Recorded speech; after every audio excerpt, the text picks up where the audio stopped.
And then we,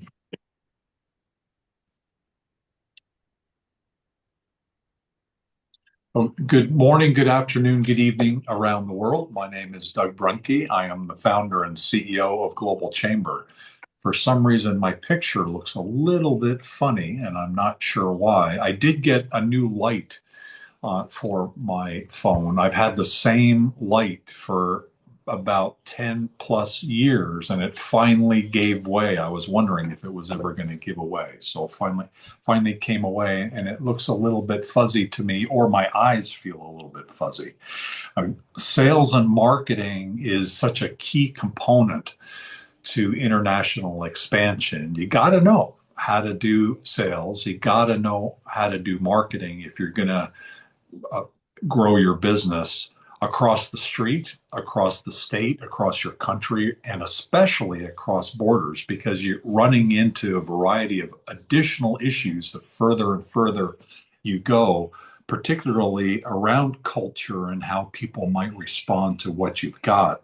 I've heard it said that there's 14 different cultures within the United States. I would argue that there's probably 14 cultures within the metropolitan New York City area when you include New Jersey and Pennsylvania and the different parts of upstate New York and Connecticut and Long Island.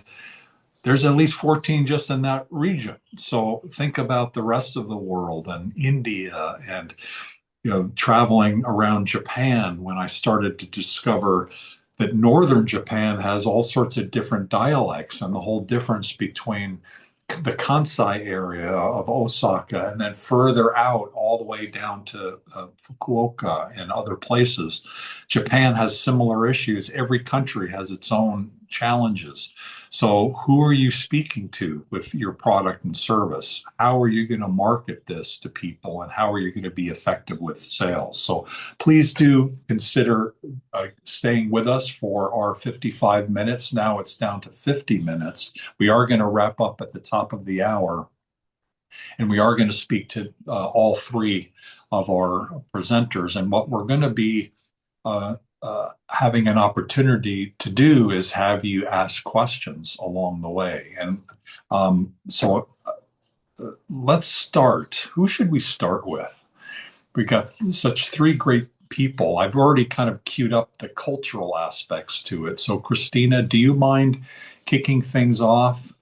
And Christina Wachter I'm is happy. a cultural expert. She has her own business, and she also is an adjunct professor at one of my alma maters, the University of Utah. She is so smart about how we should be thinking about culture. When you're marketing your product to one uniculture, whatever that might mean, we go at it, and very often we don't think too much about it, Christina. But when we're talking about different places and different ways things might be received, it changes things. And so I wonder if you could share with us some of your thoughts regarding that. Yes, yes. Is it possible to do a screen share? I actually have some slides with this. Absolutely. Okay. No, it's interesting while we're getting that ready that you bring that up. We bring up culture because a lot of times businesses consider in their strategic planning, they look at a lot of quantitative rather than qualitative information.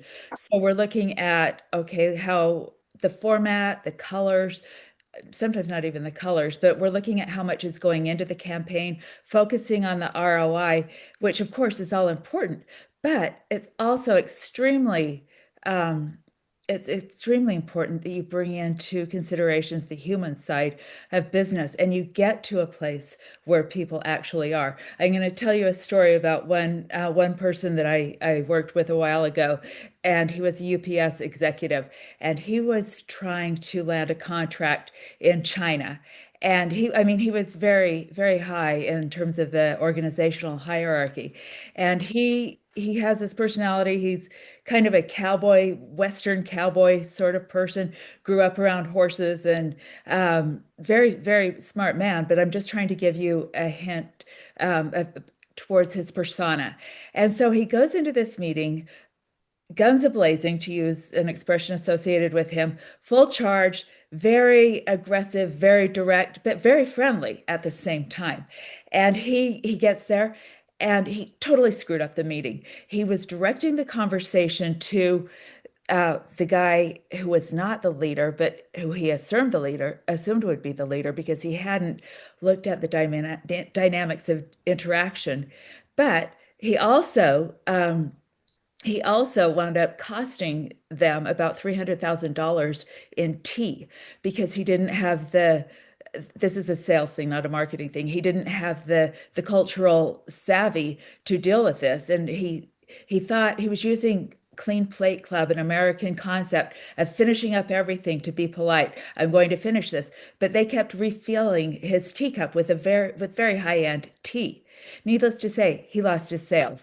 But he was able to regroup through apology, and then he did get a very strong contract after that. But it took a lot of work and negotiation to get where he was, just because he did not prepare his sales strategy according to the cultural standards.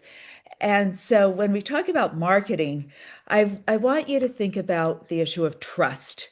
And trust, well, of course, in sales too. But when we look at trust, we have to put ourselves in the other person's skin. We have to think, what will make that person trust me enough that they like my product? And that's a big ask, trust, when you're asking someone for trust. And I have some examples of companies that completely messed up. For example, Pampers had this big US company expansion into Japan, and they have a little stork that is featured on US Pampers diaper products. And that campaign fell tremendously because they were that's not part of the folklore. They did not understand the people in Japan in terms of folklore.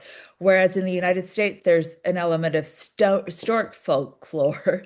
In Japan, we have a peach a giant peach bringing babies folklore. So it completely fell flat in terms of not only their marketing campaign, but also their packaging. It cost them millions and millions of dollars in terms of misunderstanding what is going on. Another example is HSBC banking, and they had a succinct tagline that said, assume nothing. It translated in China into do nothing. And another example in China was KFC. In the United States, they say finger licking good. That translated into eat your fingers off in China. So you see these things. It's kind of funny to look at in hindsight, but if you're the person whose job is on the line or it's your company that's trying to expand, you need to prepare. And that is my point. You have to prepare cross-culturally in order to create a strong marketing system. And this starts with focus groups, analysis of the demographics. Let's look at the history. Let's look at the folklore. Let's look at the stories that make a particular people. And as Doug mentioned, in the United States, we have so many different cultures, 14 in a very small geographic area that he saw. The last statistic I heard was 90. But it's impossible to create a marketing plan for 90 different cultures. So you do have to do some generalization. You have to be able to draw a collective culture together as you do this. And one very effective approach, and this was an expensive approach, and for most of us small business owners, this can't happen. But McDonald's and a couple of other fast food enterprises who were moving into India hired a research group, including a colleague of mine from Penn State. And what they did, they went into different areas. They went into rural areas, areas by the sea, and they went into heavily populated, they got a huge demographic, geographical spread. And they had a questionnaire, which was a 10-question questionnaire. It it was very general and did not get at the actual people, but it got at their belief system. And it was a very successful thing. And I had a go on YouTube. I had this lined up. It shows how McDonald's subsequently had very successful campaigns in Europe, in Asia, in in so many different countries because they took into consideration the demographics, the needs, the interests. And that brought the level of trust because you can be highly visible, but that doesn't mean people trust you. There has to be human connection. And my culture spin method is what I use to get at that. And the first thing that individuals and organizations need to do is take a hard look at themselves. What do they know about this place? What are their biases? What are their stereotypes? What images are going to interfere with the process? And that takes you into the P, the people and profile planning. This, when you're doing an in-depth study with the people and profiling, ideally, what I like to do with my clients is conduct an immersive survey. And that was where I would go into, say, Paris and go to the various arrondissements in Paris and look at what the people are like, not just with focus groups, which are very useful, but looking at how people behave, observe their buying habits, talk to them about what they do every single day. An understanding of the mundane allows you to get into the next level, which is you can immerse your campaign in the culture. And that creates the level of trust because you have made the connection with people and their beliefs and value systems. So you can take it to the end, the next level now. And that is where you build sustainable relationships and drive profit for your organization. And that's where you start to see the ROI. So it is critical that you connect with other people and build this level of trust within organizations. There are so many things that you can look at. You need to create a plan before you go. Look at which particular demographics you're doing. In fact, in the United States, I just read a study that so much of the advertising going on here is geared toward the wrong demographic. It's geared at 20 to 30-year-olds, whereas people in the 40 to 70-year-olds actually have the most disposable income. And so there's a big miss there on demographics. So, an understanding of the demographics and the access that people have to your marketing efforts and your sales efforts require a plan. So, you need to be in the know before you go. And that is my whole point in terms of developing a cross cultural strategy with your sales and marketing campaign. You got to know the people. Okay. Oh, Thank you, Christina. I'd like to encourage everyone to interrupt and raise your hand and ask questions and have comments.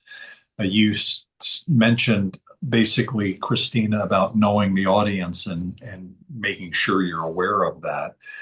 Bernard Ablola is outstanding at understanding yourself and understanding your business. And that's a key part of all of this, Bernard, as well. Would you like to take the baton and talk a little bit about how you use that and how you get people to really understand the core of their value proposition, who they're targeting? And that's really the core of marketing and sales, isn't it? Sure, I'll talk about targeting. I'll talk about the opportunity. I'll talk about what's in front of us today. I think that's really important. I'll give you a concept of this. In US today, if you wanted to buy a television advertising, it'll cost you about $20,000 US alone each week, if not more nationally.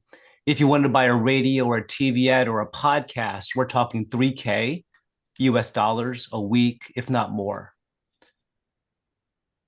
If you wanted to buy pay-per-click advertising, I'm sure we all tried that.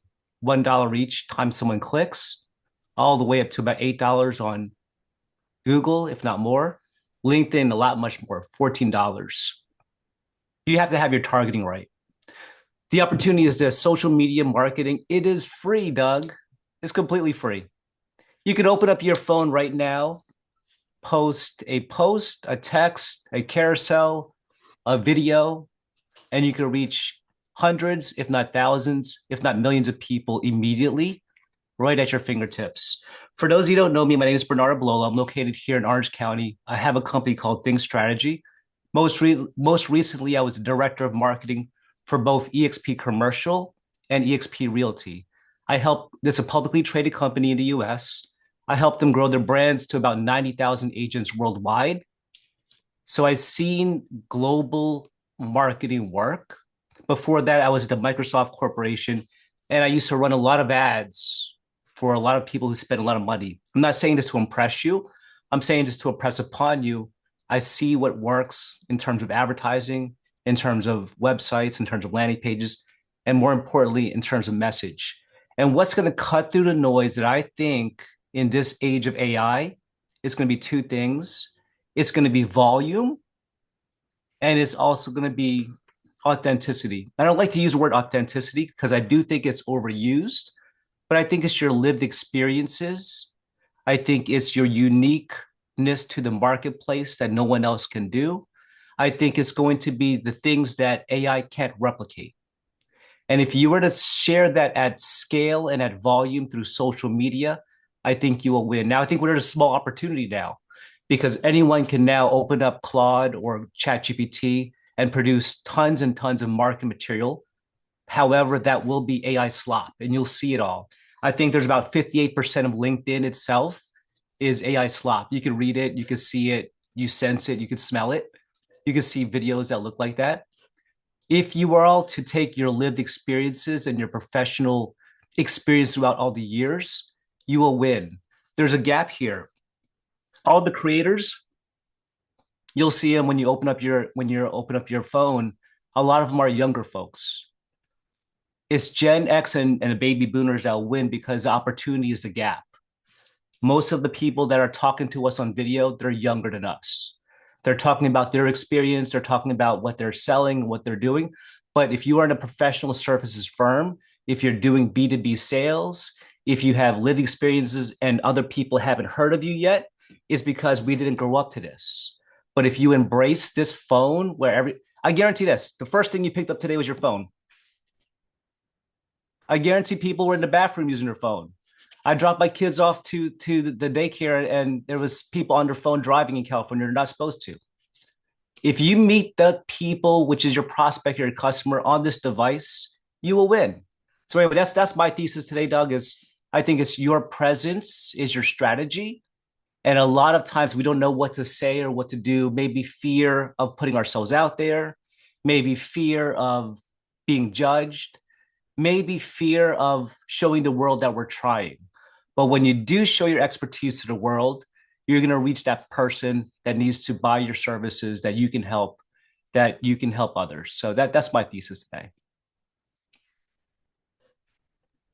No fear. I like that as a tagline. I know someone who does not have any fear, and that's Martha Medina. She is as expert on exporting as you'll ever find. And not only is she an expert, she also can articulate it to others and train others about that. And what's another really cool thing about Martha is, in addition to just knowing the exporting aspect, she also knows both sales and marketing, and she leads that for 21st century healthcare.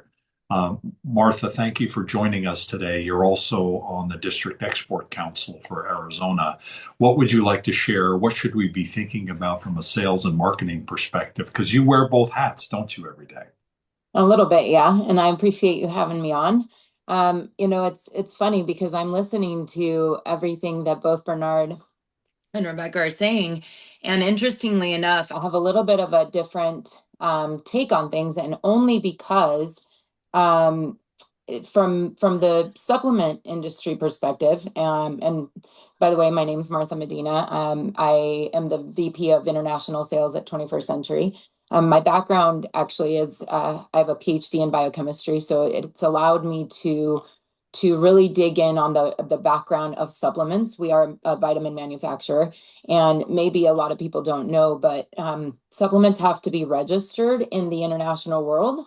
So that you have to register them as if they're pharmaceutical products almost. Dossiers that have to go out to the world are sometimes they're becoming very difficult to register these days. 15 years ago, when I started in this industry, you only needed a couple of documents. These days, I think I just completed about 15 dossiers yesterday, and each of them were anywhere in the range of 50 to 80 pages long for each product. So it's becoming more and more difficult to do this. And so that's kind of where what I'm going to say is going to be very different than what Rebecca was saying. And what I'm going to say, but it has to do with the type of product that I sell. I actually don't tend to think about how to market my product. I leave it up to my customers because I don't know those markets very well in terms of how they can market the product. In the US for vitamins and supplements, we're very, very limited on what we can say on our labels. The FDA has made it that way. So, we can't claim very much anymore. It used to be that we could claim all sorts of things on supplements, that they can do this and they can do that. We can no longer do that. So, and it's becoming a little bit that way in international markets now. You can't say that they're good for joints anymore. You can't put pictures of this or that anymore on the label. And it's probably for a good thing because I believe in supplements, but a lot of people do think that they can be hocus pocus. There's obviously a lot of truth behind them. There's a lot of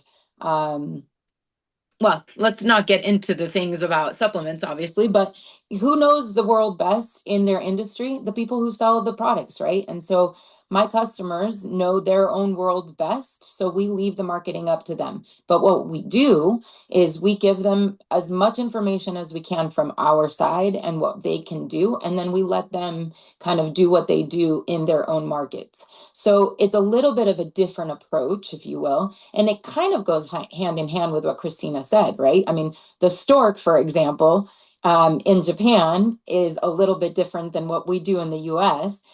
So we wouldn't shove it down their throats to say, you have to use the stork in Japan.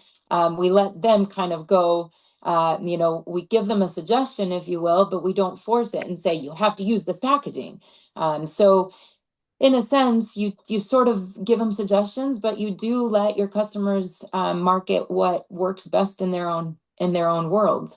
So I guess it kind of goes hand in hand. And as far as sales go, it just depends on how your product is going to work and how you have to sell it. We can't sell unless we register. So you have to know your world. You really have to know how your industry works and how you have to sell it and how you can sell it. So knowing the background before you get out there is incredibly important. So it's been a very interesting journey for me personally in this world. I enjoy it tremendously. Doug, I cannot believe you called me fearless. Thank you for that. These days lately, I need that more than you know. So thank you for that. And I'm happy to answer any questions anyone might have. Global and unstoppable.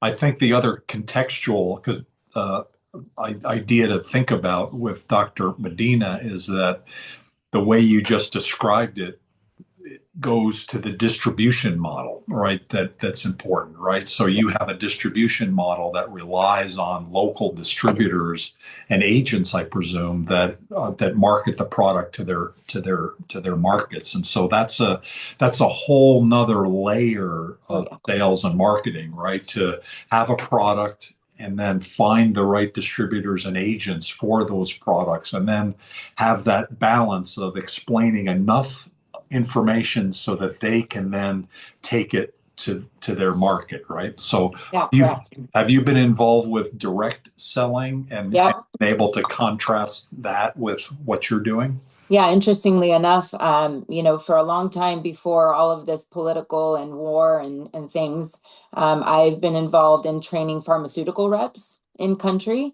So I've been in Dubai training pharma reps from Iran. I've been in country in Qatar and in Bahrain training pharmaceutical reps so that they can then go and explain our products and push our products to doctors and pharmacists and things. So it's definitely a totally different way of selling, our products. I mean, come on, who sells like that vitamins here in the States? No one. We don't sell that way. It's over the counter here. It's word of mouth, oh, you should try this vitamin C product. Who sells like that, right? I mean, over the counter, anywhere else, is not that way. So it's a very interesting way of doing things in other countries. So yeah, for sure, you have to know what you're doing. You have to know what you're talking about. And so that background that I'm talking about, that extreme knowledge, deep knowledge of your own product does come in handy for sure. So I'm not, at least for me in this particular position, I'm definitely not just a salesperson. That science background does come in very handy. That's awesome. Bernard, Dr. Medina just touched on what to me seems like the biggest challenge for effective sales and marketing, and that is knowing your product deeply, that she just talked about, but also knowing who your target is. And sometimes when we know our product deeply, it means that we lose touch with who the target is or who the target should be. It's hard to maintain both of those in our heads. Not everybody can do that. How do you do that? How do you do that effectively to be able to find the right people and then get out of your head, get out of your own product to be able to relate to what's important to them? Yeah, great question. And I think because the age of technology, we're able to reach a lot of people very fast. And you could also reach them very quickly and at no cost. Remember the whole analogy of buying a TV ad is expensive, buying radio and podcast expensive. Social media is completely free. It literally is zero cost. Obviously, you have to create the content, but the content is also becoming very inexpensive. If you have a phone and you have a good microphone, you can literally open up your camera right now and reach a lot of people. If you look at the numbers, LinkedIn has about 1.3 billion members globally. YouTube, 2.65 billion globally. Meta, a lot more, 3 billion people on Meta platform alone. TikTok just crossed 2 billion. Our audience is out there. It literally is. It is, and now you have to pinpoint who they are through your content, through your messaging, through your speaking, their pain points. So I think that's really important, but it's possible. And volume will do that. If you have a system that creates content at scale, you can use AI, you can use your own products, you can use your customer service reps, and you can use your salespeople to understand that messaging and pinpoint it very quickly, but you can test at a dramatic rate. Last year alone, by myself, before we brought a team on and all of the great stuff, we posted 2,200 times across TikTok, YouTube, Meta, LinkedIn, generated 5 million impressions in 1 year before we started bringing some people on to help with this. But if you look at the numbers in that, 5 million impressions, you can say, yeah, what a big deal. What is that? 250,000 clicks. 250,000 clicks.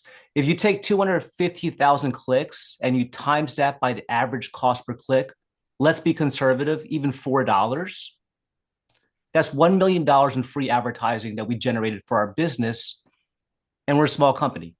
I guarantee this, if you have $1 million in your pocket and you spend on ads, you will grow your business. It's a volume game. So that's why I always push, Doug, social media is free. It doesn't cost anybody anything. You could pinpoint your targeting audience. You can refine the message. You could test. And if it doesn't work, post again 10 minutes later. So anyway, Doug, a lot of tools on those platforms. I know there's a lot to unpack, but it is right at our fingertips. And if we don't use it as small business owners or even large businesses, we're doing ourselves a disservice. Dan Hindeman is also on the line, and he is a sales expert. Dan, I wonder, listening to this conversation, what are we leaving out on this Monday morning that we should be thinking about and considering? Oh, well, thanks for asking, Doug. I really appreciate the opportunity. First of all, Christina, I thought you were very much on point there. I really enjoyed your presentation. My background is B2B sales, and I've led teams in the US, the UK, Germany, Italy, France, the Netherlands, and so forth. And I've been living in London for 17 years. And so the awareness of how Americans come across internationally is very front and center in my mind. And actually, I've received some very good compliments saying that I am the most un-American American they've ever met. And I take it as a compliment, because to your points earlier, you have to work hard. You have to study and you really have to understand these cultures. It's different if you're relying on a marketing team or a channel or whatever. But if you have people and you're trying to work in these countries, it's so important to really spend the time and understand that and not to be American.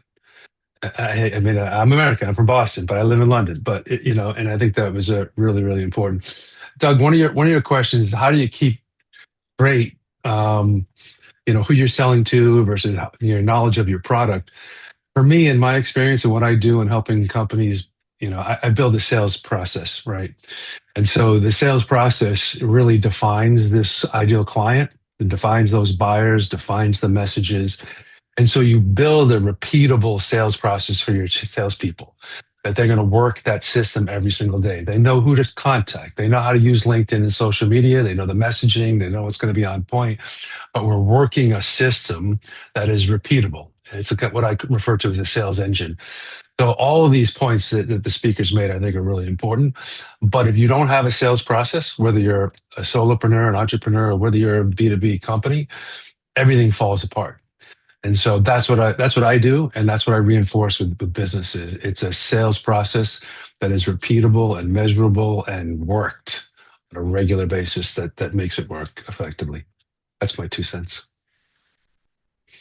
Sales and marketing process, and Bernard has put together an 8-session program on marketing for Global Chamber members, and I think we're in week number 2 or 3.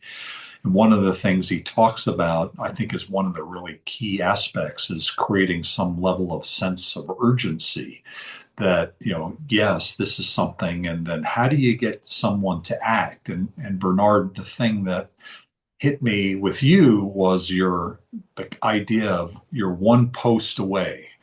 And you talking about people need to post, and then you articulating that for your business and communicating to people who are using the process that they are one post away from success, which is sort of like the 3 Feet from Gold, the book that maybe some of you have read. It also it got me thinking this weekend, Bernard, about with Global Chamber, you're one connection away. Yes. From that one glorious, amazing connection that turns everything around. And that's something that's very human, right? We live in dreaming that next thing is going to be the big one. And so you've utilized that quite successfully, haven't you? Yeah, I really like this whole concept of one post away. And I'll give the context to some of the audience. In 2024, we lost a large client in our marketing agency side of the business. And me and my wife were scratching our heads, like, what do we do? Do we shrink or do we expand? I said, let's go ahead and just turn the camera on myself and let's market our own business. We've never done that before. We've always used our talents and our resources to help companies market themselves. Posted one video, really bad, horrible lighting, horrible audio. Second day posted, nothing happened.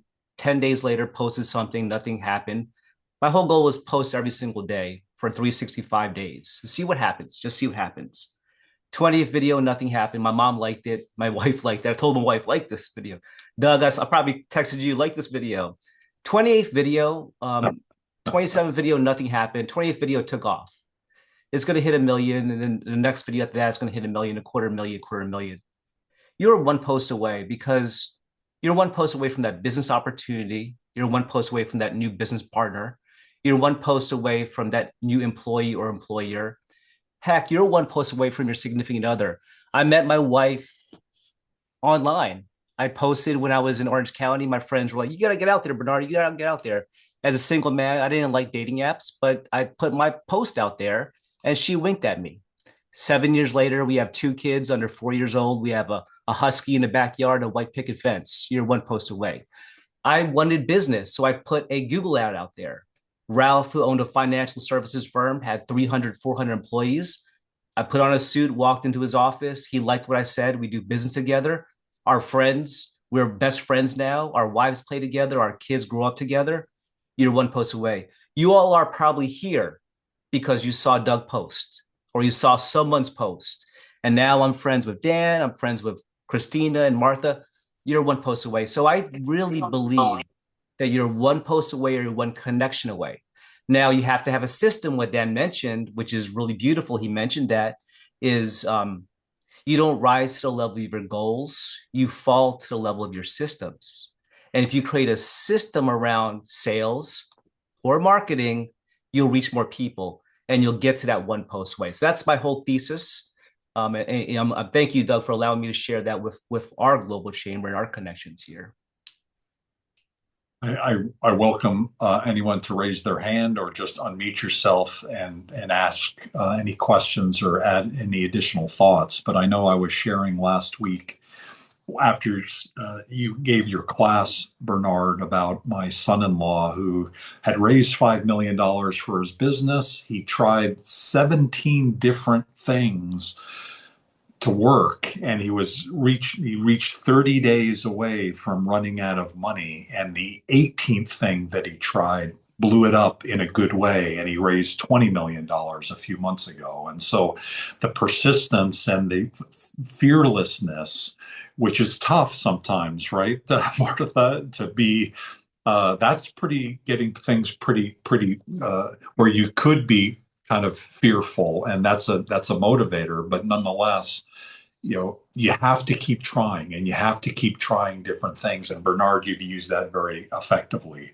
Christina, you can't always try, or can you try different things from a cultural perspective? How does that play into the cultural understanding? And I'd also like to, while you're answering that, to call up Fernando as well, who's a marketing leader. If you're okay, Fernando, to give your thoughts about what we might be thinking about. And it looks like actually there's some hands raised. So I see Laura and Mohammed. So we've got a few things. What do you think, Christina? I think you absolutely have to try as many things as you possibly can because you're going to fail. You're going to fail and fail and fail. The persistence that we have talked about, and I don't like to look at it as failure anyway. You learn from it. Okay, what did I do wrong? Who did I offend? Why isn't this color working? What does this color indicate in this culture? You have to keep trying. And one of the easiest ways is free, as Bernard was just talking about, social media. I like to utilize Facebook groups. And so you look in Facebook groups for, that go with your target audience, and you can test drive some of your theories and ideas, and perhaps like show them this is one idea, this is one idea, this is one idea. Which do you think is the most effective for, say, for nomad travelers, female nomad travelers, for example? Which would hit you in the most profound way? So you have to have a plan to get into it, but then you have to be very flexible, and that's part of being culturally agile, which is also critical to success internationally. Fernando, what Yeah, would you share? Thank you for your marketing expertise. I love what Dan and Christina and Martha and Bernard shared. And one thing I wanted to add is I recently heard this on a podcast. I don't know if you're familiar with who Brian Morrissey is. He used to be like the executive editor of Digiday. Digiday is a media company that covers media companies. But he recently said in a podcast interview that there are three personas who are operating digital media companies, right? And there's a point to this, so I'm just going to talk about the three personas first. There's the engineer, there's the business person, and then there's the artist, right? And this was particularly referring to newsletters, but I think it goes to kind of like some of what Bernard said.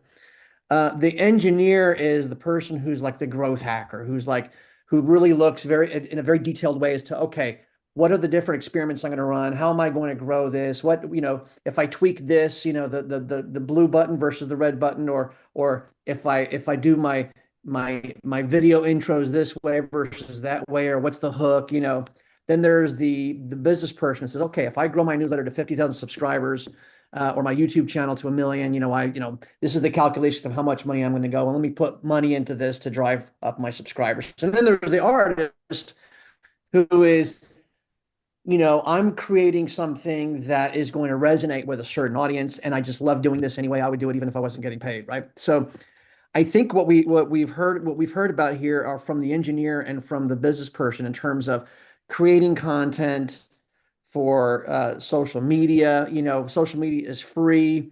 We don't have to pay for getting access to people. We can, you know, do the 17 times and the 18th time we'll win, et cetera, et cetera. And then, you know, we can make money doing this. But I think that what sometimes gets lost in like the growth hacks and in the looking at how many subscribers or followers I can get is, you know, create something that people really want to listen to. Because I think that one of the most beautiful things about the internet with AI, et cetera, leveled the playing field. It's leveled the playing field for us to be us, for our unique zone of genius to be expressed and to be able to resonate with a particular audience. And I think that we cannot lose sight of the fact that we are creating content for, you know, a unique audience that's out there that's, you know, and even if, so let's just think about real estate as an example. How many real estate agents are there? Everybody and their brother is a real estate agent, right? You know of probably a few people who are friends and family members of real estate agents. But each realtor finds a way to resonate with a certain audience. My sister is a realtor in Austin, Texas, where I live, and she is this sort of rock and roll granola, you know, has tattoos all over the place, loves, you know, she's vegan, she loves, you know, Mexican, little Mexican skull, you know, the calaveras and the Day of the Dead stuff. I mean, she's very unique, very Austin weird. And she is so successful because that's the people that she resonates with, and people resonate with her. So what is that unique sort of artistic, personal way that we're going to express our content on LinkedIn, on Instagram, on TikTok, on whatever, and you know, channel our inner artist. You know, we learned how to draw and stuff in kindergarten. I think we need to go back to that and think about what is it that we want to do that's going to resonate with a very unique niche audience that is going to make us very successful online. That's what I wanted to say. I think that was, you know, like the third dimension or the third point of the three-legged stool, you know, the engineer, the business person, and the artist. It's funny you should bring up tattoos because Laura, she's exactly that persona, right? No, not at all. Very professional. And Laura is an extraordinary HR leader who, and she's got a question or a comment, and she knows data. She knows how to manage data. And that's a very valuable commodity to know. Laura, did you have a comment or thought? Uh-oh. You seem to be.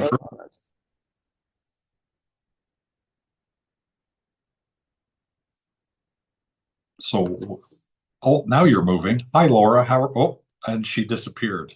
So, Mohammed, did you have a question? Uh, Hi, Doug. How are you?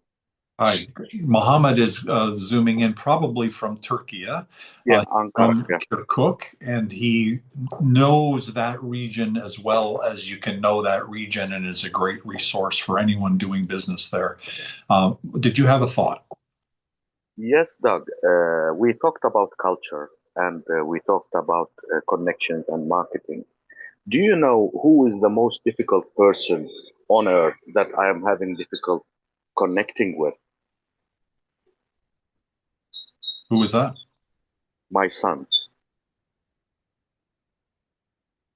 The next generation is coming very strong, and unfortunately, we didn't raise them. You know, to be successful a few decades ago, you need to read Dale Carnegie, How to Win Friends and Influence People. But how many people did you have to influence when you were 20, 30 years ago? It was like a couple of tens of people, maybe. But now you need to communicate with the world.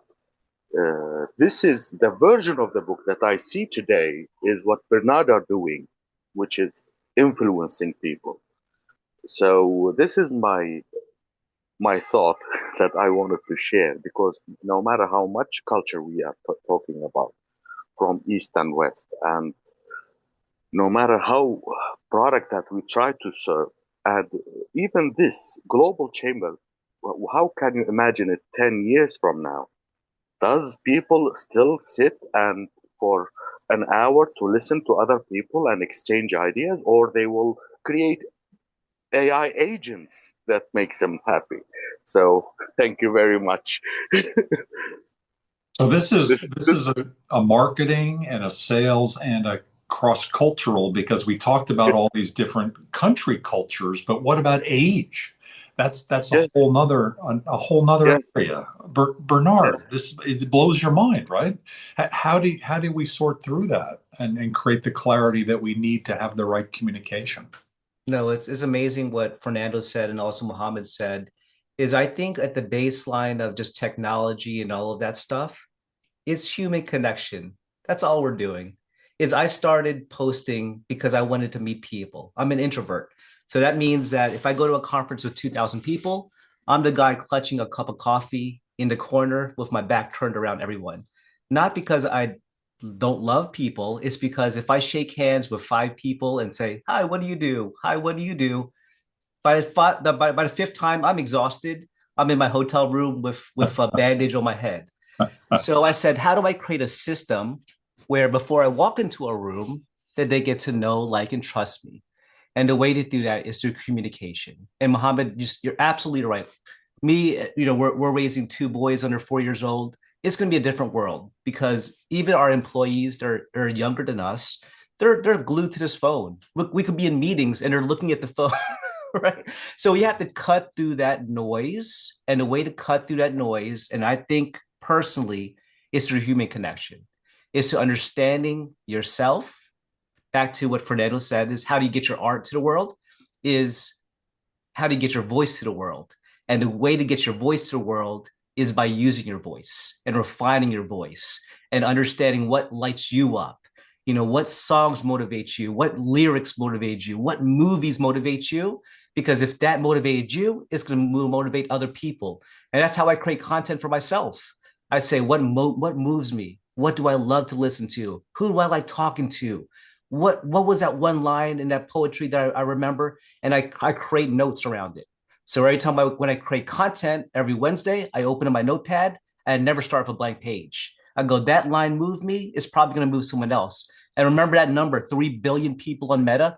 You only need a handful to have a successful business. You don't need all 3 billion. So you're gonna relate to a small group of people. And back to Muhammad's point, is it's a human connection. If you are able to communicate and tell story that moves people, that connects people, that inspires people. People read content not because of me. They read my content because they want to learn about themselves. So I write for that person. I write for that person that needs to learn something. So that's just my contribution. One post away, one connection away, one person away. Christina, what floats your boat? What's exciting for you? I completely agree with you, Bernard, on human connection. But again, a big ask that I mentioned before, to find the people that you absolutely are in line with can be really difficult. So you start with commonalities because everyone has a commonality. You look at the value of honesty, for example. You look at how honesty is expressed in different ways. And if you understand that, then you're able to form a small connection at person to person, and then you grow from there. But it's understanding that you all have similarity. We all have similarities. If we took everyone that I see on the screen right now, we could find something that we all share. A drive for business. I think we all have a vision of global purpose. You start from that, and then you build outward. So it's important to recognize the differences, but also honor the values that you share with one another. Laura, you're back. Hi, how are you? Evidently, I'm having some technical fun this morning. So just as I was about to say something, all screens went black. You froze, everything went black. I'm like, well, that's fantastic. Happy Monday. But I'm good.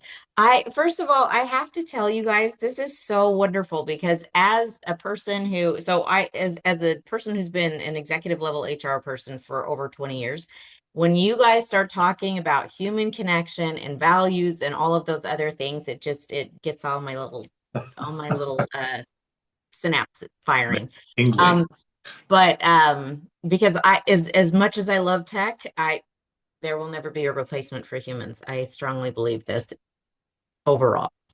However, what I was going to ask is more maybe towards Bernard, because when one of the things Bernard was talking about, he started talking about data, which also makes my synapses start firing. And he was saying, um, post to all these different places, and and you were giving some wonderful insight about how many people you can reach and how quickly and all that stuff. And I'm wondering, we're establishing these sales processes. We have all of this data. We have all of these things that are happening. So my question to you is, as a business owner, now knowing what we know, how are you taking that data and assimilating it into something that you can actually measure ROI? For example, you did all of these posts, and that one huge post hit, it changed the world, or those sorts of things. But you're also posting in several different places, it sounds like. So are you gathering that data and the impressions and the clicks and the things like that, and are you assimilating it into some sort of AI tool, into a sales tool, into a CRM? How are you organizing all of that? Because I can see very quickly how, if you start going in too many directions, it turns into more of a spray and pray that's not really a sales process. It's just a bunch of busy work. So how do you organize that data? Just Absolutely. as a time check, we have 5 minutes left. And so Bernard, if you could answer that in 1 or 2 minutes, and then I'd like to come back to both Martha and Christina for final comments, and come back to you, Bernard, so that we can wrap up. If those of you who are still in the audience, and if you have a question, please ask the question there, or have additional comments and post your information there as well. Please, next, Bernard, go ahead. Absolutely. I can answer it in really less than a minute. Laura, because the tools out there exist today, like social media management tools, it is very easy now to measure data at like 30, $40 a month. So I use a tool called Vista Social. There's Later, there's Hootsuite. It enables you to grab all your content, disperse it to the different platforms, and then it could see how many clicks were received and how many leads are received. So because this has been solved for many, many years ago, the tools are at our disposal. And then the other thing is I can also take all that data and just drag it into Claude and say, hey, I had these 4 phone calls. This one turned into a sale. This one turned into a speaking opportunity. This one turned into a podcast. And it could immediately just do ROI really fast. So if we're looking for ROI, it's there. The tools exist. If you took an extended vacation, how long would all of those posts continue to post while you're vacationing off wherever? I have posts that are scheduled more than a year and a half in advance. So all the way until, yeah. So across all the different platforms. So where are you going to go on vacation for a year and a half? Oh, we're thinking about Hawaii. We're going to take 2 kids. It's only about a 5-hour flight from California. So we're gonna go there and soak up some sun, Doug. uh, his better half is even as smart as Bernard is. She is his better half. She is an amazing lady. Speaking of amazing ladies, both Martha and Christina are. And if Martha, if you could make any final comments, what would you like to leave us with? I'm just baffled by Bernard right now. That's serious commitment. I can barely still do Facebook at this point, and my kids, I think my kids need you. I have soccer stars and they need you. That's all I'm gonna say. No, really, I think Christina kind of hit the nail on the head about connections, but I want to just take it one step further and to say that your partners are super important. And when you're looking for a sale, it's not just about a sale, at least not for us personally. If you're doing things just to get the sale and to expand your sales and just get the money in, fine, that's great and dandy. For us, it's been about long partnerships. So finding the right partners is very, very important if you want the long partnership. So make sure that you're looking at the right people on the other end. Long partnerships I'm talking about 15, 20-year partnerships. Those are what's been very important for us. So, don't just think about the money coming in, because those likely won't last. If you're looking for things that are going to be long and fruitful partnerships, then you really do need to take a look and make sure that the other side is going to be, I think Christina said it, trustworthy. It's all about who truly can connect with you, who has the same values. Those kinds of things are very important. So, Thank you. Christina, final comments? Okay, one quick thing, and this goes back to what Bernard was saying about authenticity at the outset. You don't have to be the same. It doesn't have to be the very same thing. What you need to do is be curious. That is the universal human thing. Be curious about the people. Highlight differences, ask questions about differences, and that is where you can make connection. You can make connection through differences as well as similarities. Thank you. Bernard, you're a curious fellow in a good way. Any final comment? I think you have to fight for creativity like it's a fight for the knife in the mud. Because when you grab that blade and you wipe it off, you cut through all the noise. And I think your presence is your strategy. Using your presence, your authentic self, who you are, not who you want to be on LinkedIn, not who you want your friends to see, yourself, and being not afraid to show that with the world. That's what will cut through the noise. Global Chambers had two amazing events already this week. One a couple hours ago with about women's role, challenges, and opportunities, primarily in Central Asia, Bangladesh, and in Africa. That was extraordinary. And then this one also with all three of our key speakers, and then all of you for participating. Thanks. Hope you all have a great week. We have a variety of other activities going on. I think another 10 events this week at least. Please feel free to reach out if you please feel free to fill in Globy as well to make sure that she is aware of what you're doing. She's our AI tool, and she gives us all sorts of hints about who to connect you with. Because, as Bernard says, you're one post away, you're one connection away from glory. Thanks, everybody. Thank you. Bye. Thank you. Thanks, everybody. Bye. Thank you, Crum. I was hoping to get you up, especially, have you connected with Martha? No, I'm not connected, but it will be interesting. I put in the chat my contacts, so one-to-one, it's very good to make with you, Martha. I make a lot of one-to-one meetings, and it's always interesting. I think because he has food additives, and that was the connection, I primarily see. healthy Okay. food additives. So It's really hard to look at the chat at the same time that we've been on the